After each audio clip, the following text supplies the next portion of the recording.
Jesse, there are so many different types of birds out here. I mean, which one sort of rules them all? Yeah, absolutely. So because there are so many different birds, probably the one that people see the most, and of course is the most eye-catching, is our cardinal. Now that cardinal is going to be a bright red color, just like you see in this picture here.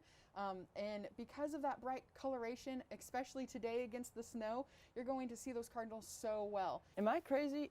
Did I see a blue jay out here? So blue jays are going to be around here as well, that bright blue color. They are so bright. They're also one of the loudest birds that you're going to hear. And growing up, I grew up in the woods, in nature all the time, and so being able to hear the blue jays, you would hear them call constantly, and they're going to say their name going Jay, Jay, Jay, Jay, just constantly, so loud. And they're probably one of the first birds, whether people realize it or not, that they actually hear in their lives, especially here in Missouri. One that seems to be competing with it in terms of a American Idol is the chickadee. What's the difference between their calls, and how can you sort of know when you're looking at a chickadee?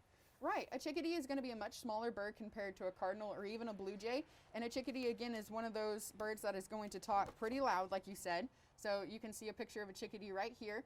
They're going to be another very common winter bird. We actually have the Carolina chickadee around here. If you go more northern Missouri, there's called a black-capped chickadee, and they sound a little bit different. But the chickadee that we have around here actually says its name. So it'll go chickadee, dee, dee, dee, and it'll say that over and over and over again. And again, is one of those great birds that not only you can see really well during the winter time, but you can also hear.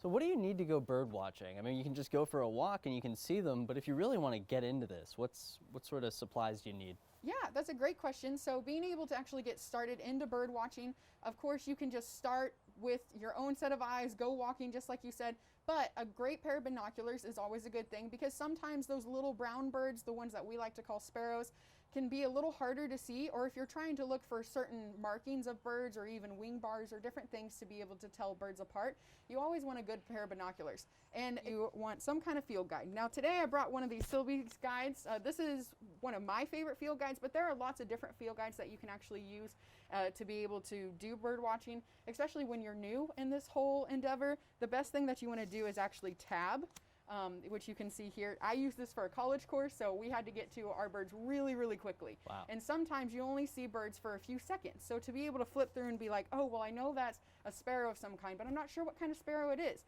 So it's really nice to be able to either tab through it or just know your field guide really, really well. Jesse, tell me about the bird watching program that's being offered here. Yeah, so today at 1 p.m. we are actually going to have a Bird Watching 101 for conservation kids. So we are gearing it for our kiddos from ages 7 and up. Of course, the adults are more than welcome to join our virtual program, but you can register online at mdc.mo.gov/events. Registration will close at 10 p.m. and then we'll have the actual program at 1 o'clock. Too cool. Jesse, thank you very much. Yeah, Appreciate you're it. welcome.